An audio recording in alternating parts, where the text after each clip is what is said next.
Mga lalaki sa buhay ni Barbie Forteza na nakarelasyon at nalink sa kanya. Jameson Blake, ang rumored new boyfriend ni Barbie Forteza ngayon. Maugong na pinag-usapan ng publiko ang tungkol na sa relasyon di umano ni Barbie at Jameson Blake ngayon.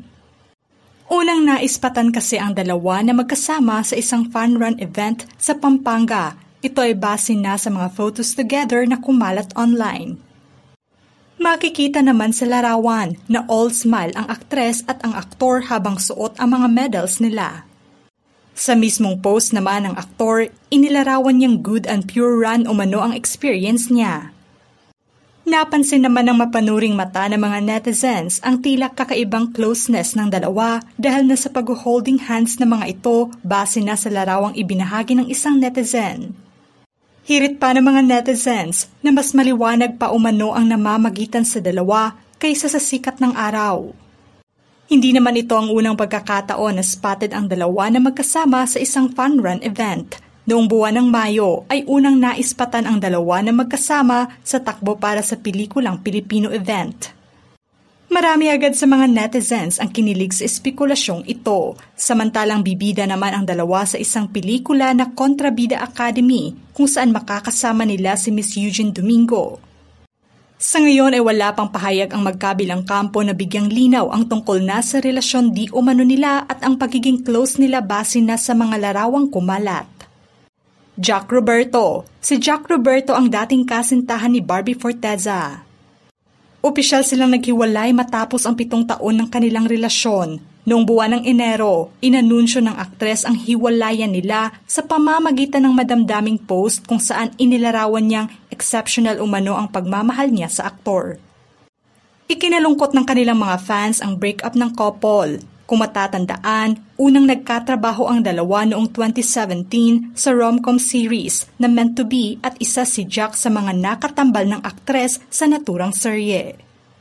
Ang tandem nila ay pinusuan ng takilya. Sa kaparehong taon ay inanunsyo nila na magkasintahan na sila. From love team ay naging real-life couple nga sila. Taong 2019 ay nagtambal muli sila sa seryeng Karamiya at tinawag naman ng kanilang mga taga-suporta ang tandem nila na Jack B. Noong 2023 naman nagsimula ang intriga tungkol sa kanilang relasyon. Mag-isa namang naglakad sa red carpet ng GMA Gala 2023 si Barbie na siyang nag-iwan ng intriga sa karamihan. Ng mga panahon ding iyon ay pinusuan ng publiko ang tambalang Barbie at David Licauco o tambalang Barda. Naging katuwaan naman ang Anti-Celos University umano ni Jack na nag-ugat sa nakakatuwang hirit na biro ng mga netizens tungkol na sa bagong katambal ng kanyang kasintahan. Malinaw na inamin naman ng aktor na hindi siya nagsiselos sa tambalang Barda. Suportado niya pa raw ang tambalan ng dalawa. Bago matapos ang 2023, nasangkot sa kontrobersiya si Jack at pagkakalink niya sa isang aktres. Sa kabila ng issue ay nanatiling maayos pa rin ang relasyon ng couple. Sa kabila man ng hiwalayan ng couple, nasiyahan naman ng mga fans nila dahil naispatan ang dalawa na nagkaroon ng interaksyon sa GMA Beyond 75 event. David Licauco, ang katambal ni Barbie, kilala ang tambalan nila sa tawag na Barda. Unang nagkatrabaho ang dalawa noon sa 2021 TV drama series na Heartful Cafe. Ngunit nagkaroon ng breakthrough ang tambalan ng dalawa noong 2022 matapos na magkatrabaho sila sa historical fantasy series na Maria Clara at Ibarra. Sobrang tinangkilik ang mga karakter nila sa serye pati na ang tambalan ng dalawa. Dahil sa kakaibang karakter na ipinamalas nila, binansagang pambansang Ginoo naman si David ng publiko. Noong 2023 naman ay reunited muli sa seryeng Maging Sino Ka Man at noong 2024 ay nagkaroon sila ng first ever movie nila together. Sa kaparehong taon naman ay nagkasamang muli sila sa seryeng Pulang Araw. Inamin ng dalawa na sa unang pagkikita nila ay may kaunting awkwardness umano ngunit kalaunan ay nakabuo sila ng magandang pagkakaibigan.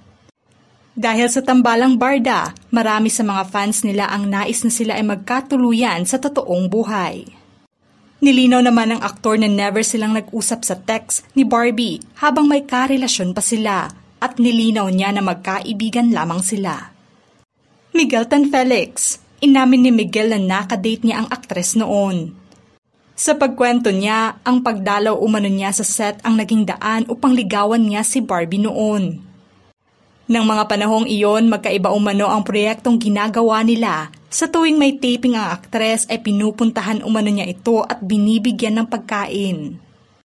Matatandaan noong 2014, itinanggi ng aktor ang tungkol sa relasyon niya sa aktres noon.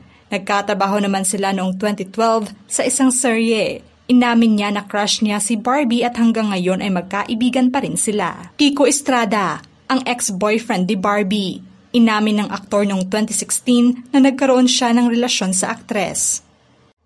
Pahayag pa ng aktor noon sa isang press conference, "We are dating. We are getting to know each other. We hang out a lot. She's beautiful and she's a wonderful actress. Sobrang galing niyang umarte. Award-winning." Kinumpirma rin ng aktres na dating na sila ng aktor for 3 months, ngunit kalaunan ay inihayag niya na hindi rin sila nagkatuluyan. Derek Monasterio, na link kay Barbie, inamin ng aktor noon na isa ang aktres sa naging totga niya. Sa press con ng dalawa noon, inamin nila kung bakit hindi sila nagkatuluyan at bakit hanggang magkatambal lamang. Simula sa tambalan nila noon sa Twin Hearts at banding together ay hanggang magkaibigan lamang daw sila, pahayag ng aktres. "Kasi kami po ni Derek, matagal na po kaming close, Twin Hearts pa lang. Tapos after noon, nagkaroon kami ng chance na maging magka-love team. So maraming chances, actually. May mga times na lumalabas kami and ayun, nagluto kami ng lasagna sa bahay niya with my parents. Kaya lang kasi parang na-realize ko na mas tumatagal ang friendship, parang ang dami nang nangyari sa buhay ko, nandyan pa rin siya. Ang dami nang dumaan, tapos andyan pa rin siya. Feeling ko good decision naman na naging almost a love story na ang kami." Andre Paras, na link sa aktres, inamin ni Barbie noon na crush niya si Andre. Nagkaroon din ng tambalan ang dalawa noon sa ilang GMA7 series. Inamin din ng aktor noon na sobrang close nilang dalawa na parang pamilya na ang turing nila sa isa't isa. Ayon sa source ay tila binasted umano ng aktres ang panliligaw noon ng aktor base na ito sa pahayag ng ama ni Barbie. Nasinayang umano ng kanyang anak ang aktor. Inamin naman ng aktres na ng mga panahong iyon ay feel niya na hindi siya cool and enough sa isang relasyon. Rob Gomez, na link sa aktres matapos naging magkatrabaho sa ilang proyekto. Unang nagtambal ang dalawa noon sa Manopul Legacy The Family Fortune. Masaya naman ang aktor at nabigyan siya ng oportunidad na makatambal ang aktres. Nagustuhan din ng aktres ang pagiging machika at magaan niyang katrabaho sa set at inihayag niya na kung mabibigyan ng pagkakataon ay gusto niyang makatrabaho muli ang aktor sa isang rom-com series. Anchan, na link kay Barbie. Matatanda ang unang nagkatrabaho ang dalawa noon sa 2017 Meant to Be series at ang karakter ng aktor sa serye ang siyang nakatuluyan ng aktres. Pinusuan ng mga netizens ang tandem nila at nagkaroon sila ng pelikula together. Bago pa man ang serye ay una nang nagkasama ang dalawa noon sa Twin Hearts. At nang magtambal muli ay mas lumalim pa ang pagkakaibigan nila. Nilinaw ng aktor na mas nais pa niya na maging magkaibigan na lamang sila ng aktres kaysa masira umano ang relasyon nila kung sila ay magkatuluyan. Joshua Junicio, ang OG love team ni Barbie na siyang na-link din sa kanya. Pinusuan ang unang pagtatambal ng dalawa noong 2009 sa Korean adaptation series na Stairway to Heaven. Dahil sa tagumpay ng tambalan nila, nasundan pa ng maraming proyekto ang tambalan nila. Noong 2012 ay tila nabuwag ang tambalan nila at ng mga panahong iyon ay disappointed ang aktor. Hindi umano niya maintindihan kung bakit kailangang paghiwalayin ang love team nila nang hinayang din ang aktres sa naudlot na tambalan nila. Adi Raj, nakatrabaho ng aktres noon sa 2017 Meant to Be series. Dahil sa pagsasama nila, naging maganda naman ang relasyon nila bilang magkaibigan kung saan nagkakasundo umano sila sa tawanan. Inilarawang happy pill naman ng aktres ang PH-based Indian actor na si Adi sa grupo ng Meant to Be series nila.